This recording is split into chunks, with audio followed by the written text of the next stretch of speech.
Somu press के चाटा दियो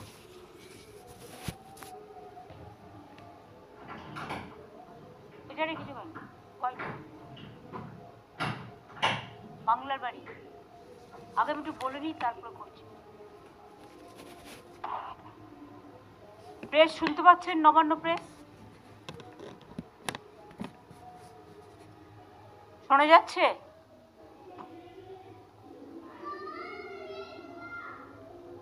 আমরা যে কথা দিলে কথা রাখি, সেটাই আপনাদের কাছে কথা রাখার ব্যাপারটা নিয়ে যদি কিছুটাও মানুষের সাহায্য হয়, আশ্রয় হয়, সেই জন্যই কেন্দ্রীয় সরকার তার কথা রাখেনি। গত 3 বছর ধরে আবাস যোজনার টাকা দেয় না। 100 দিনের কাজের টাকাও আপনারা জানেন প্রায় 59 লক্ষ লোককে আমরা টাকা দিয়েছি, প্রায় 2700 কোটি টাকা রাজ্য সরকার এক্সচেকার থেকে গেছে। আমি আজকেও বলি যে আমরা ইতিমধ্যেই 45,69,000 মতো বাড়ি আমরা অলরেডি করেছি, পাকা বাড়ি যেটা মাটির ছিল আমাদের গভর্নমেন্টের সময়। বাদ বাকি আরো 40,000 পড়েছিল, 40 লাখ, সেটার টাকা দেওয়ার কথা। আমরা আবাস যোজনায় বাংলা 1 নম্বরে ছিল, তা সত্ত্বেও টাকাটা দেওয়া হয়নি। 3 বছর ধরে বাংলার বঞ্চিত মানুষেরা বঞ্চিত হচ্ছে, গরিব মানুষগুলো। তাই আমরা সিদ্ধান্ত নিয়ে বলেছিলাম যে ডিসেম্বর মাসের 15 তারিখের পর আমরা টাকাটা ছাড়বো, 11 লক্ষ বাড়ি। কিন্তু তারপরেও আপনারা জানেন কিছু ঝড় জল, সাইক্লোন, দানা এসব হয়ে গেছে, তাই তাদেরটাও আমরা এতে ইনক্লুড করেছি। করার ফলে 12 লক্ষ বাড়ি হয়েছে। আজকে একটা ঐতিহাসিক দিন এবং রাজ্য সরকার তার সীমিত ক্ষমতা সত্ত্বেও নিজের টাকা থেকে সম্পূর্ণ নিজস্ব টাকায় বাংলার বাড়ি গ্রামীণ প্রকল্পে রাজ্যের 21টি জেলার 12 লক্ষ যোগ্য পরিবারকে অভিনন্দন জানাই। 60,000 করে দুবার 1,20,000 টাকা করে দেওয়া হবে। তার জন্য আমাদের খরচা পড়বে 14,773 কোটি টাকা। বাংলার বাড়ি প্রকল্পের একটাই উদ্দেশ্য, গরিব মানুষকে আশ্রয় দেওয়া। আমরা মনে রাখবেন, বেনিফিশিয়ারি সঠিকভাবে বাছার জন্য রাজ্য জুড়ে আমরা আবার সার্ভে করেছি।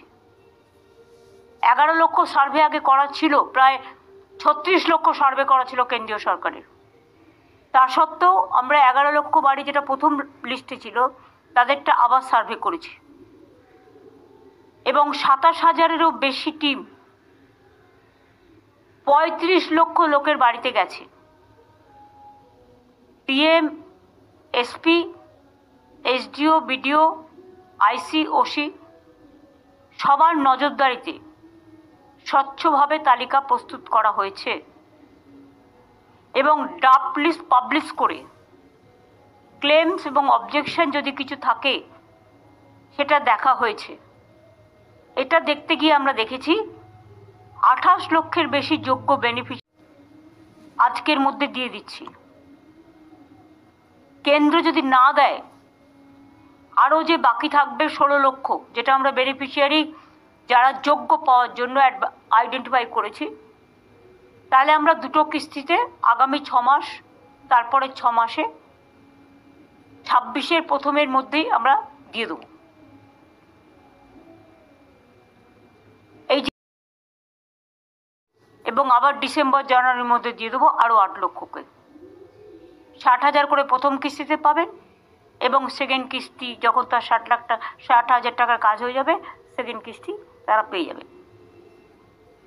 এবং কেন্দ্রীয় সরকার তো এতদিন দেয়নি, আমরা প্রায় 24,000 কোটি টাকা পাই এ পারপাসে। তা সত্ত্বেও যখন দেয়নি,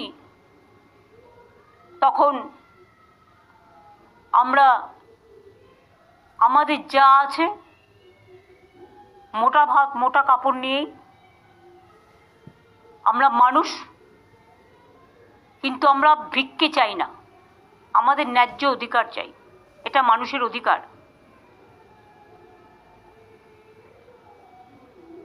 আমরা যেমন সার্ভে করেছি তেমনি সরাসরি মুখ্যমন্ত্রী পোর্টালেও অনেকে অ্যাপ্লাই করেছে।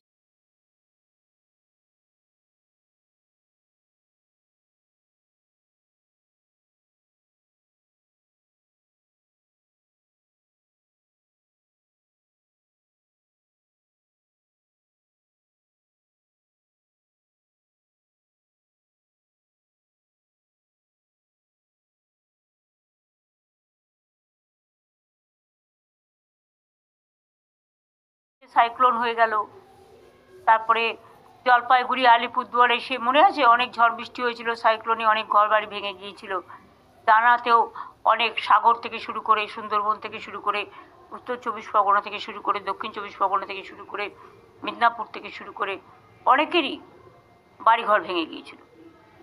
তাদের সকলকে নিয়ে আমরা দীর্ঘদিন ধরে চেষ্টা করে টাকা জোগাড় করে, যেহেতু আমি বলেছিলাম দেব, তাই আমরা এটা দিচ্ছি। এই বছরে মনে রাখবেন, 3 বছরে 69টা টিম পাঠিয়েছিল কেন্দ্রীয় সরকার। যা দেখতে চেয়েছে, যা জানতে চেয়েছে সবকিছুই রিপ্লাই দেওয়া হয়েছে। তা সত্ত্বেও কোনো লাভ হয়নি। ওরা মুখে বলে কমপ্লেন আছে, কমপ্লেন আছে তো তুমি তো ভিজিট করেছো, তুমি তো দেখেছো, তুমি তো সার্ভে করেছো, তুমি তো মানুষজনের সাথে সে কথা বলেছো। তাহলে 69টা টিম কেন এলো? তা সত্ত্বেও কোনো লাভ হয়নি। সেই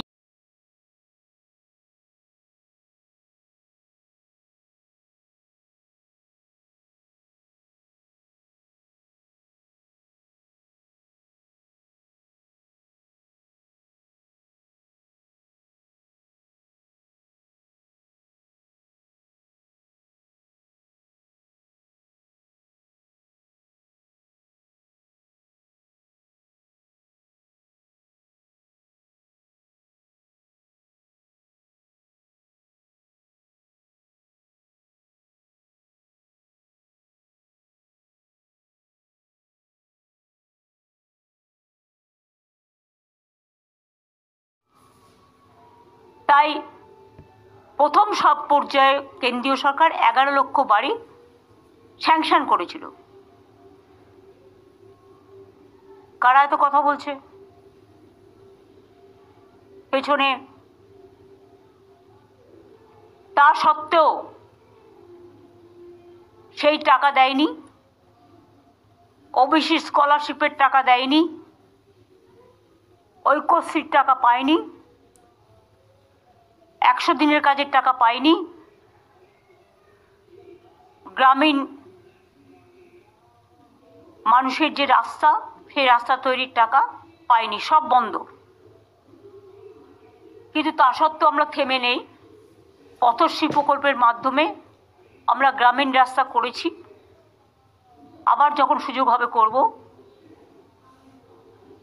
আমরা 100 দিনের কাজের বদলে কর্মশ্রী প্রকল্প চালু করেছি, যেখানে যারা 100 দিনের কাজ করতো, সংসার চালাতো, তারা যাতে 50 দিনের কাজ পায়।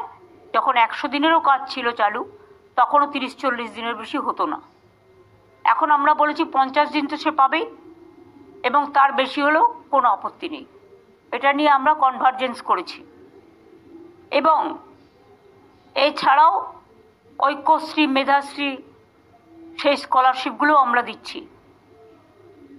এখনো পর্যন্ত কেন্দ্রীয় সরকারের কাছ থেকে আমরা এগুলো সব বাবদ 1,71,000 কোটি টাকা পাই।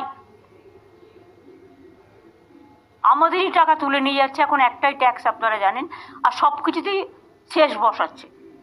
শেষ বসালে টাকাটা রাজ্য সরকার পায় না।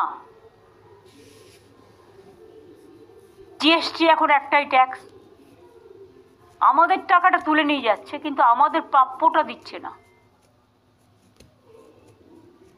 যাই হোক, তার মধ্যেও আমি সবাইকে ধন্যবাদ জানাচ্ছি যারা সার্ভে করেছেন, যারা আমাদের সাহায্য করেছেন, যারা আমাদের টিমটার হয়ে কাজ করেছেন, অফিসার থেকে শুরু করে ডিএমএসপি থেকে শুরু করে নিচু লেভেল পর্যন্ত সবাইকে, এবং ইলেক্টেড মেম্বারও যারা আছেন নিচু লেভেলে তারাও করেছেন। আমরা যখন কথা দিয়েছি 12 লক্ষ লোকের তা আমরা এখন দেব। তার আগে একটা অফিসিয়াল উদ্বোধন আছে। আমি 42 জনকে এখানে ডেকে নিয়ে এসেছি অ্যাজ এ সিম্বলিক, যাদের হাতে অনুমোদনপত্র তুলে দেবো প্রোগ্রামটা সূচনা করে। এই প্রোগ্রামটা আমাদের টাকায় সম্পূর্ণভাবে, তাই আমরা নাম দিয়েছি বাংলার বাড়ি।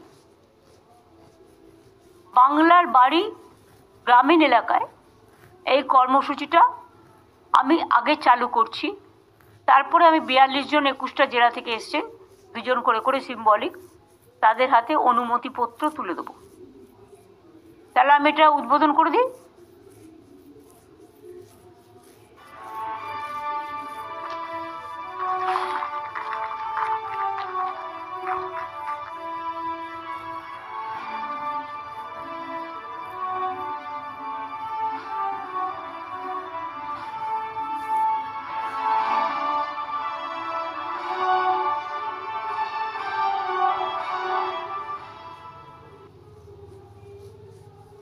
এই টাকাটা সবার ব্যাংক অ্যাকাউন্টে পৌঁছে যাবে, তাই তো? সবার অ্যাকাউন্টে আজ থেকে পৌঁছে যাবে। এবার একটা কাজ করো, গঙ্গাসাগরের মিটিং চালু করার আগে, যেটা হচ্ছে আমরা যারা এসছেন 42 জন তাদের হাতে অনুমতিপত্র তুলে দিয়ে 42টা জেলা, এই 21টা জেলা থেকে তাদের হাতে আমরা তুলে দিই। তারপরে আমরা নেক্সট প্রোগ্রামে যাব।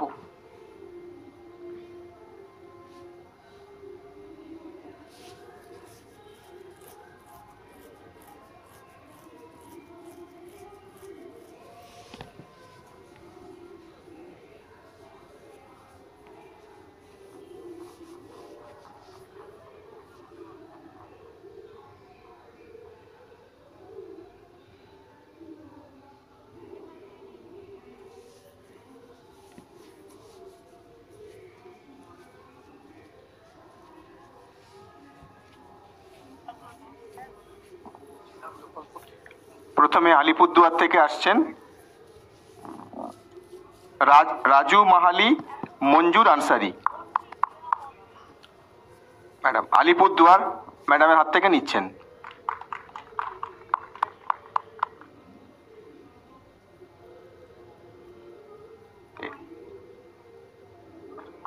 আলিপুরদুয়ার,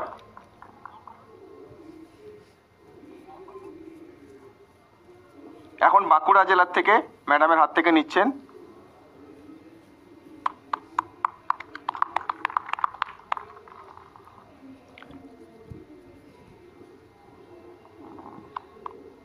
বাঁকুড়া জেলা ম্যাডাম।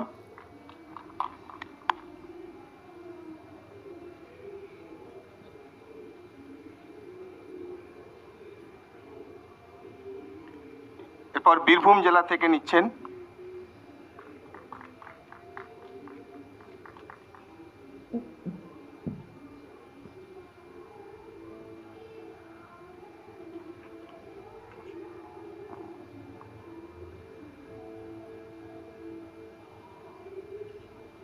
এরপর কুচবিহার জেলা থেকে নিচ্ছেন ম্যাডামের হাত থেকে।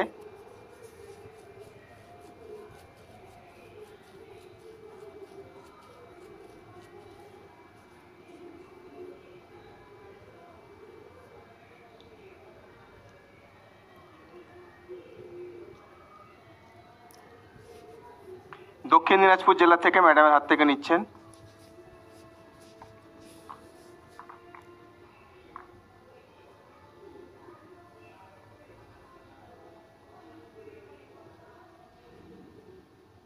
এরপর হুগলি জেলার থেকে নিচ্ছেন ম্যাডামের হাত থেকে।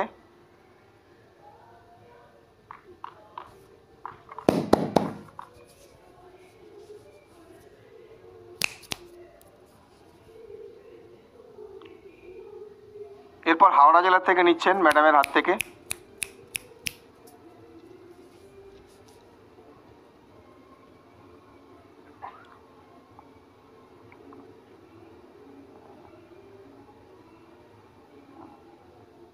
এরপর জলপাইগুড়ি জেলা থেকে যাচ্ছেন ম্যাডামের হাত থেকে নিতে।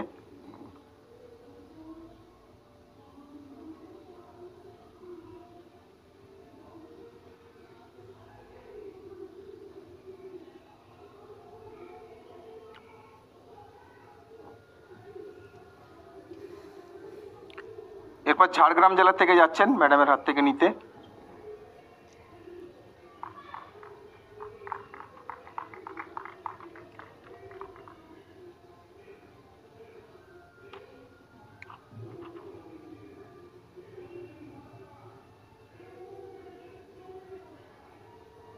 মালদা জেলা থেকে যাচ্ছেন।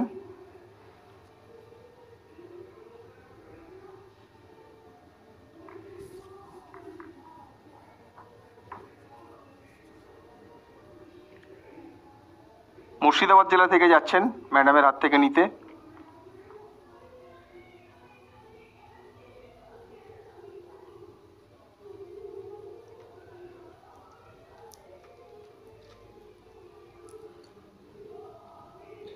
নদিয়া জেলা থেকে যাচ্ছেন।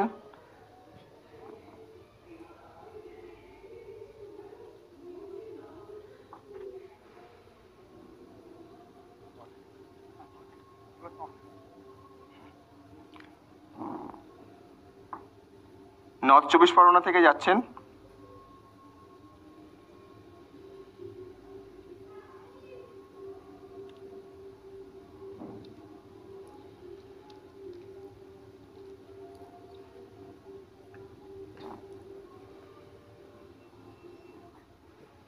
এরপর পশ্চিম বর্ধমান থেকে যাচ্ছেন।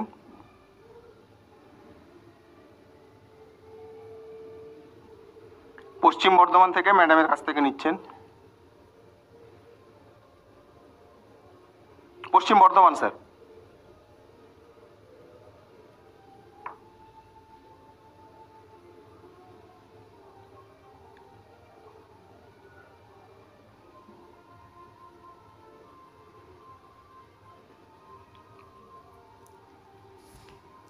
পশ্চিম মেদিনীপুর থেকে যাচ্ছেন ম্যাডামের হাত থেকে নিতে।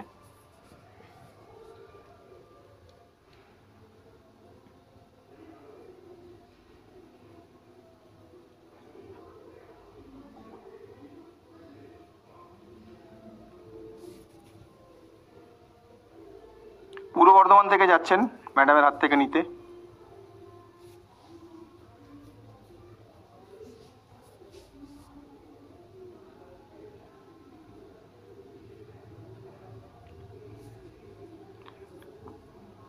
পূর্ব মেদিনীপুর থেকে যাচ্ছেন ম্যাডামের হাত থেকে নিতে।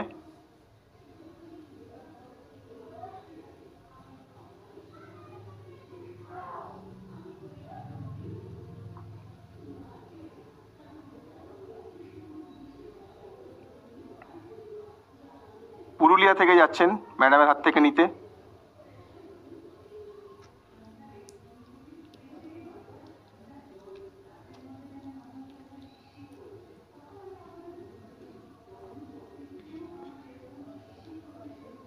দার্জিলিং জেলার শিলিগুড়ি মহকুমা পরিষদ থেকে আসছেন ম্যাডামের হাত থেকে নিতে।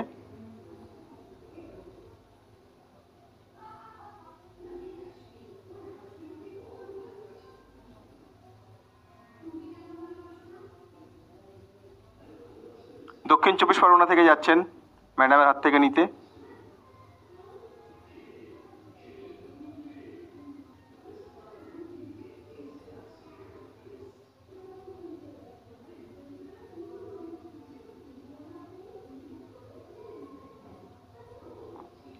উত্তর দিনাজপুর জেলা থেকে যাচ্ছেন।